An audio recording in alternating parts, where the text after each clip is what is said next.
সরকার বাড়িতে দীপ ও ঝাঁপির হবু সন্তানের জন্য পুজো রাখে আর তাদের নামকরণের অনুষ্ঠানের আয়োজন করে। তখনই ইনকা তার আসল খেলা দেখায় আর সে একটি প্রেগনেন্সির রিপোর্ট এনে বলে যে দীপ, আমিও তোমার সন্তানের মা হতে চলেছি। কথাটা শুনে বাড়ির সবাই খুবই অবাক হয়ে যায়। হ্যাঁ বন্ধুরা, এমনটাই দেখা যাবে। বিস্তারিত জানতে ভিডিওটিকে লাইক দিয়ে চ্যানেলটি সাবস্ক্রাইব করে দেখতে থাকুন। গল্পের শুরুতেই দেখা যাবে লাবণী যখন ঝাঁপিকে জিম্মি করে বলে যে আমাদেরকে এখান থেকে যেতে দিতে হবে, না হলে এই ঝাঁপিকে শেষ করে ফেলবো, ওকে ছিন্ন ভিন্ন করে ফেলবো। তখনই ঝাঁপি ইশারায় দীপকে বলে তাদেরকে আটকাতে। তখনই দীপ আটকে দেয় আর ঝাঁপিও লাবণীকে ধাক্কা দিয়ে ফেলে দিয়ে হাতের থেকে চামচটা কেড়ে নেয় আর বলে, কি ভেবেছিলে লাবণী বৌদি তুমি এভাবে পার পেয়ে যাবে? না, কিছুতেই সেটা হতে পারে না, তোমাকে আমি জিততে দেব না।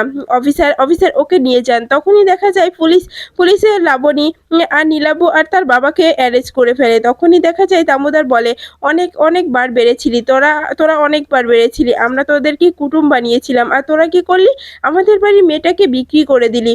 তোদেরকে ছাড়বো না, কিছুতেই ছাড়বো না। আমরাও দেখতে চাই যে তুই কি করে তোরা জেল থেকে ছাড়া পাস। তখনই দেখা যায় যে চূর্ণী নীলাবর কাছে গিয়ে বলে যে কি ভেবেছিলে তুমি? তুমি ভেবেছিলে আমি তোমার সবকিছু নিয়ে এখনো থাকবো না? আমি তোমার কাছ থেকে পাওয়া সমস্ত জিনিস আমি তোমাকে বুঝিয়ে দিতে চাই। তখনই এলে চূর্ণী সবকিছু নীলাবুর মুখের উপরে ছুঁড়ে মারে আর বলে, তোমার সিঁদুরও আমি মুছে ফেলছি, সবার সামনে সিঁদুরটাও মুছে ফেলে।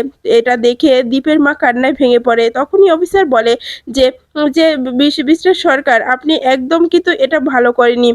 আপনি যাচাই করে তারপরে আপনার বাড়ির বোনকে বিয়ে দেওয়া উচিত ছিল। এখন চিন্তা করবেন না, আপনাদের আর কোনো কেউ বিরক্ত করবে না। আমি চলে এসেছি, আপনারা আজকে আমার পাশে ছিলেন বলে এরকম অপরাধীকে আমরা ধরতে পেরেছি। তখনই দীপ বলে যে ম্যাডাম, আপনিও ছিলেন বলে আমরা এই কাজটা করতে পেরেছি, না হলে তো আমরা এতদূর পারতাম না। ম্যাডাম, আপনি এসেছিলেন সময় মতো করে, এই জন্য আমাদের কতটা সাহায্য হলো আমরা আপনাকে বলে বোঝাতে পারবো না। তখনই দেখা যায় যে অফিসার বলে, আচ্ছা ঠিক আছে, আবার যখন প্রয়োজন হয় তখন আমাকে বলবেন, এখন আমি আসছি। এরপরে অফিসার চলে গেলে তখনই চূর্ণী কান্নায় ভেঙে পড়ে। চূর্ণীর কান্না দেখে বাকি সবাইও কান্নায় ভেঙে পড়ে। তখনই কাসাই বলে, চূর্ণী বোন আমার, তুই এতটা কান্নাকাটি করিস না। তুই এত কান্নাকাটি করছিস কেন? সবকিছু ঠিক হয়ে গেছে, দেখ আর কোনো বাধা নেই আমাদের। কিভাবে তুই এভাবে কান্নাকাটি করছিস? অন্যদিকে দেখা যায় যে ইনকা ঘরে পাইচারি করতে থাকে আর বলতে থাকে, ঝাঁপি, কাজটা তুমি একদম ঠিক করনি। তুমি যেটা করেছো সেটা আমি মানতে পারছি না। তুমি এভাবে আমাকে ঘরে আটকে রেখে চলে যেতে পারলে? ওদিকে কি হচ্ছে, নীলাবদের কি অবস্থা হচ্ছে, কিছু তো জানতে পারছি না। এরপরে দেখা যায় ঝাঁপি তালাটা খুলে ঘরের মধ্যে আসে আর তখন ইনকা বলে, ঝাঁপি তুমি কি নিজেকে মনে করো আর আমাকে কি মনে করো বলো তো? তুমি আমাকে এভাবে আটকে কেন রেখে গেছো? তখনই ঝাঁপি বলে, কেন ভয় পেয়ে গেছিলে? তখনই দেখা যায় যে ইনকা বলে, ঝাঁপি আমার সঙ্গে এরকম অসভ্য তুমি করো না, তার পরিণাম কিন্তু ভালো হবে না। তখনই ঝাঁপি বলে, কি করবে তুমি? কিছু করতে পারবে না ইনকা দি, কারণ কি হয়েছে বলো তো? তোমার সব খেলা আমরা ধরে ফেলেছি, তোমার চক্রান্ত আমরা ধরে ফেলেছি। তোমার কি মনে হয় নীলাবরা এখনো বাইরে আছে? না, ওদের আমরা লকআপের ভিতরে রেখেছি। তখনই দেখা যায় ইনকা মনে মনে বলে, ঝাঁপি সেই ঝাঁপি শেষমেশ সবকিছু শেষ করে দিল, নীলাবদের অ্যারেস্ট করে নিল। ঝাঁপিকে একদম বিশ্বাস নেই। আমাকে নিচে গিয়ে আগে সবকিছু জানতে হবে যে ওরা নীলাবদের সঙ্গে কি করেছে। এরপরে ঝাঁপির পিছে পিছে ইনকাও নিচে আসে। তখনই দীপের ঠাম্মিও চলে আসে আর চূর্ণীকে ধরে কান্না করতে থাকে আর বলে, দিদি ভাই এতটা ভেঙে পড়িস না, কিছুদিন আমি এখানে ছিলাম না, আমি গ্রামের বাড়িতে গিয়েছিলাম আর এদিকে এত কিছু হয়ে গেছে। দামোদর দামোদর তোর হাতে এই সংসারটা ছেড়ে দিয়ে গিয়েছিলাম আর তুই শেষমেশ এরকমটা করলি, তোর কাছ থেকে এরকমটা আশা করিনি। তখনই কাসাই বলে যে কি করবে ঠাম্মি, এছাড়া তো কোনো উপায় ছিল না, কারণ ছোটকাই তো বলেছিল চূর্ণীর বিয়ের ব্যাপারে, এজন্য বাবা আর আটকাতে পারেনি। তখনই দামোদর বলে, মা মা যা হবার হয়ে গেছে, এবার এইসব কথা বাদ দাও না আর এইসব কথা বলো না। তখনই সেখানে রূপনারায়ণ সরকার চলে আসে আর বলে, দাদা দাদা তোরা চলে এসেছিস, দাদা একদম ঠিক কাজ করেছিস যে তোরা নীলাবদের অ্যারেস্ট করিয়েছিস। আমাকে যেতে দিলি না, আমিও তো যেতে চেয়েছিলাম, আমিও ও 2 ঘা দিয়ে আসতাম, আমাকে কেন নিলি না দাদা? তখনই দামোদর বলে, রূপ তুই এখান থেকে যা, তোকে সহ্য করতে পারছি না। তোর জন্য মেয়েটার আজকে এই অবস্থা হতে চলেছিল, তুই এখানে এসে আবার ড্রামা শুরু করে দিয়েছিস। তুই এখান থেকে চলে যা, তোর কোনো কথা শুনতে চাইছি না আমি। তুই কেন কথা বলছিস এখানে? এখানে কোনো কথা বলবি না, এখান থেকে চলে যা। তখনই রূপ বলে, দাদা দাদা আমাকে ক্ষমা করে দে দাদা, আমি আর এরকম কিছু করব না। তখনই দামোদর বলে, রূপ তোর কোনো ক্ষমা হয় না। তুই জানিস তুই কি করেছিস? আর একটু হলে মেয়েটার পুরোপুরি জীবন নষ্ট হয়ে যেত। মেয়েটা সুইসাইড করতে চেয়েছিল। তো তোর জন্য এত কিছু হয়েছে। তারপরে তুই এখানে এসে কথা বলছিস? এরপরে দেখা যায় দামোদর রূপকে ধাক্কাতে, ধাক্কাতে ওখান থেকে বের হয়ে যেতে বলে। তখন রূপ বলে, "দাদা, দাদা আমার কথাটা শোনো।" তখনই দামোদর বলে, "তোর কোনো কথা শুনবো না রূপ। তুই এখান থেকে বের হয়ে যা। যা, যা শয়তান ছেলে, তোর জন্য আজকে এত কিছু হয়েছে। তুই এখানে আসবি না।" এরপরেই দেখা যায় যে এরা দেখে চূর্ণী কান্নায় ভেঙে পড়ে আর বলে, "ঝাঁপি, ঝাঁপি তুই না থাকলে আজকে আমার কি হতো বলতো? একমাত্র তুই ছিলি যে আমাকে বাঁচিয়েছিস। তুই আমাকে নতুন করে একটা জন্ম দিয়েছিস। তুই আমাকে বাঁচার আশা দেখিয়েছিস ঝাঁপি। আমি যদি ওখানে থাকতাম, আমি একসময় না একসময় নিজের জীবনটা বের করে দিতাম, নিজে শেষ করে দিতাম।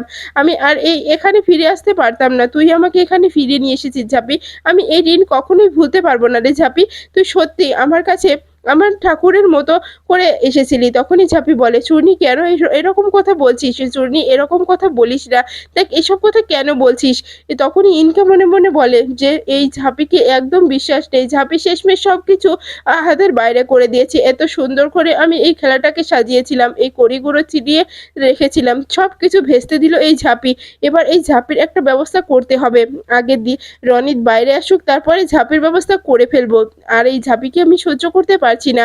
এরপরে দেখা যায় যে চূর্ণীকে ঝাঁপি বলে যে, "চূর্ণী এভাবে ভেঙে পড়ো না। এটা কিন্তু ভালো হচ্ছে না চূর্ণী। চূর্ণী যা হয়ে গেছে সেটা ভুলে যা। আর এটা নিয়ে মন খারাপ করিস না চূর্ণী। কেন এরকমটা করছিস? আমরা সবাই তো আছি।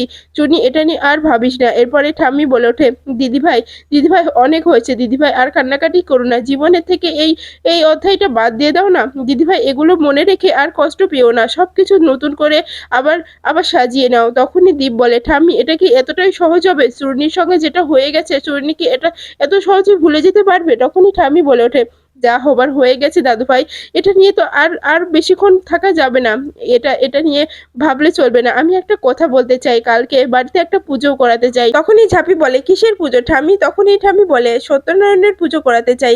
কারণ এ বাড়িতে অনেক দখল হয়ে গেছে। আর একটা কথা দাদুভাই, একটা কথা মাথায় রাখিস। তোদের এই এই ঝাঁপির সঙ্গে এই দূরত্বটা এবার মিটিয়ে ফেলা দরকার।" তখনই যে কাঁসাই বলে ওঠে, "দাদা আমি তোর কাছে একটা একটা কথা বলতে চাই। দাদা তুই আমার একটা কথা রাখবি?" তখনই দীপ বলে, "কি বলতে চাস কাঁসাই?" তখনই দেখা যায় কাঁসা বলে, "দাদাভাই, দাদাভাই তুই আমাকে কথা দে যে ঝাঁপির সঙ্গে যে ডিভোর্সটা নিয়ে তুই কোর্টে কোর্টে কেস ফাইল করেছিলি তুই সেটা উইথড্র করে নিবি।" তখনই দেখা যায় যে দীপ চমকে যায় আর বলে, "কি বলছিস কাঁসাই এসব কিছু?" তখনই দেখা যায় যে ঠাম্মি বলে ওঠে, "হ্যাঁ দাদুভাই, আমিও ঠিক এই কথাটিই বলতে চাচ্ছিলাম। এবার অনেক হলো তো। এসব কিছু নিয়ে আর বাড়াবাড়ি করো না দাদুভাই। অনেক হয়ে গেছে। এবার তোমাদের এটা নিয়ে একটা সঠিক পথ বেছে নেওয়া দরকার। এভাবে চলতে দেওয়া যাবে না। ঝাঁপি এখন তোমার সন্তানের মা হতে চলেছে।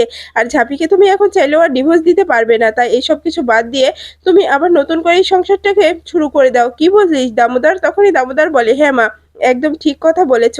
আমিও এটাই চাই। আমিও চাই যে ঝাঁপি আর দীপ এক হয়ে যাক। ওরা একসঙ্গে সংসার করুক। এরকম দূরত্ব আর ভালো লাগছে না।" এরপরেই দেখা যায় কাঁসাই বারবার করে দীপকে জোর করতে থাকে আর বলে, "দাদাভাই তুই আমাকে কথা দে। তুই ঝাঁপিকে ডিভোর্স দিবি না। তুই এই কেসটা উইথড্র করে নিবি।" তখনই দেখা যায় যে দীপ বলে যে, "কাঁসাই এখন এসব কথা থাক না। এখন এসব কথা আর ভালো লাগছে না। কেন এসব কথা বলছিস এখন?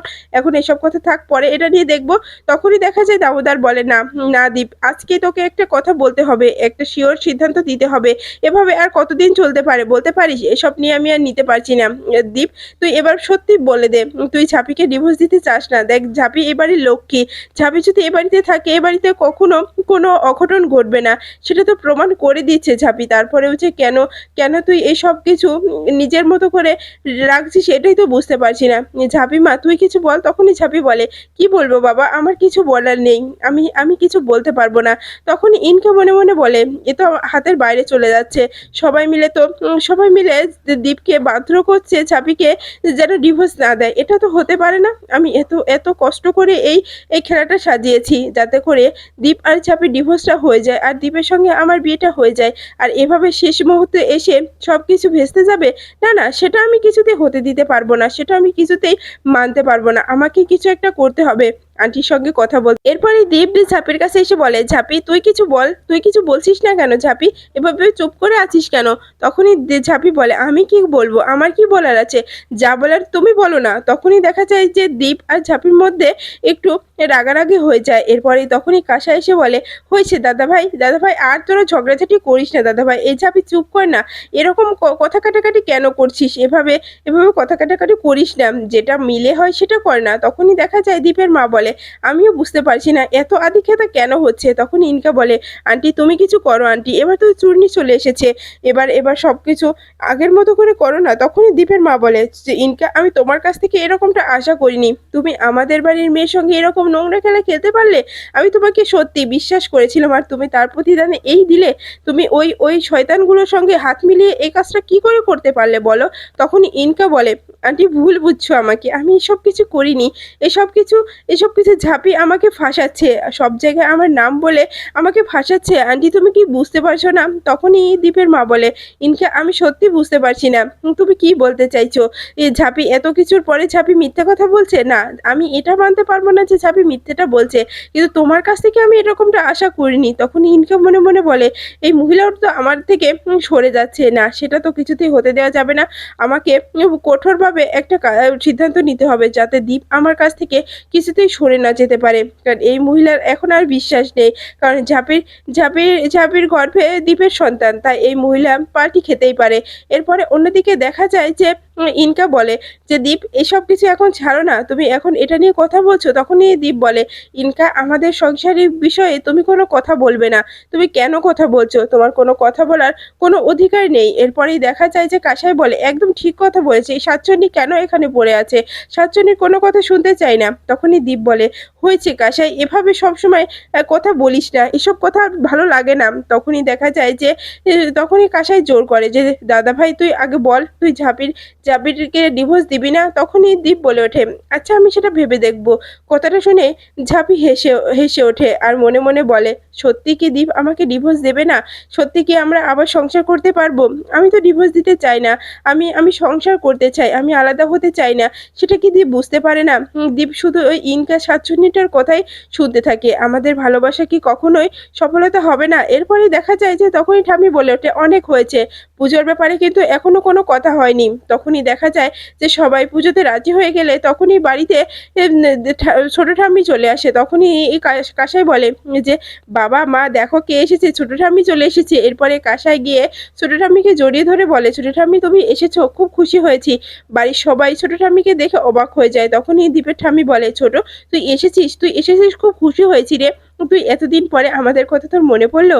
তখনই দীপ বলে, হ্যাঁ ছোট ঠাম্মি, এত এত বছর পরে আমাদের কথা মনে পড়লো যে তুমি এখন আসলে। তখনই দেখা যায় দীপের ছোট ঠাম্মি বলে ওঠে যে, দীপ দাদু ভাই আসলে সময় হয়ে ওঠেনি, এখন সময় হলো তাই আসলাম, অনেকটা ভালো লাগছে, তোদের এই পরিবারটা একসঙ্গে এভাবে বেঁধে আছে দেখে অনেকটা শান্তি হচ্ছে। তখনই বিতান বলে, ছোট ঠাম্মি তুমি এসেছো না, এবার আমাদের আনন্দ তো আরো বেড়ে যাবে, আমাদের বাড়িতে কালকে পুজোর আয়োজন করা হচ্ছে ছোট ঠাম্মি, তুমি তো সেখানে থাকছো, তোমার কথা মতো সবকিছু হবে। তখনই দেখা যায় যে রনি চলে আসে, হাততালি দিতে দিতে ভিতরে ঢুকলে তখন সবাই রেগে যায়। আর ঝাঁপি বলে, রনিতা তুমি এখানে কি করছো, তুমি তো জেলের মধ্যে ছিলে, তাহলে তুমি এখানে কেন আসলে। তখনই রনিত বলে, তুই কি ভেবেছিস ঝাঁপি, তুই আমাকে লকআপে রাখবি আর আমি সবসময় লকআপেই থাকবো, না ঝাঁপি সেসব হতে পারে না, আমাকে ছেড়ে দিয়েছে, কারণ যারা যারা আমার নামে কমপ্লেন করেছিল তারাই আমাকে বের করে দিয়েছে, তারাই বলেছে আমার আমার এর সঙ্গে কোনো আমি যুক্ত নাই, তাই আমাকে পুলিশ ছেড়ে দিয়েছে। তখনই ঝাঁপি বলে, আমি আমি এখনই অঞ্জলি ম্যাডামকে ফোন করছি। তখনই রনিত বলে, কোনো লাভ হবে না রে ঝাঁপি, আমার আমার নিয়ে কোনো কোনো কমপ্লেন তোরা দিতে পারবি না, কোনো প্রমাণ নেই তোদের কাছে। তখনই দামোদর বলে, শয়তান ছেলে বের হয় এখান থেকে, বের হ, তুই এখানে আসলে আবার ঝামেলাটা বাড়বে। তখনই রনিত বলে, চাইলেও আমাকে বের করতে পারবে না জেঠুমনি, তোমরা চাইলেও আমাকে বের করে দিতে পারবে না, আর আমি বেরোবো কেন, আমি এখানে কিছুতেই বের হব না, এটা আমাদের বাড়ি, আমারও বাড়ি, যে বাড়িতে দীপ থাকতে পারে সে বাড়িতে আমিও থাকতে পারি, আমাকে বের করতে কেউ পারবে না। তখনই দেখা যায় যে পরের দিন সকালে উঠে সবাই পুজোর জন্য রেডি হয়ে বসে পড়ে। এরপরে তখনই ইনকার প্রেগন্যান্সির রিপোর্ট নিয়ে এসে বলে, দীপ আমি কথা বলতে চাই, আমি আমি আমি তোমার সন্তানের মা হতে চলেছি। কথাটা শুনে ঝাঁপি অনেকটা রেগে যায়।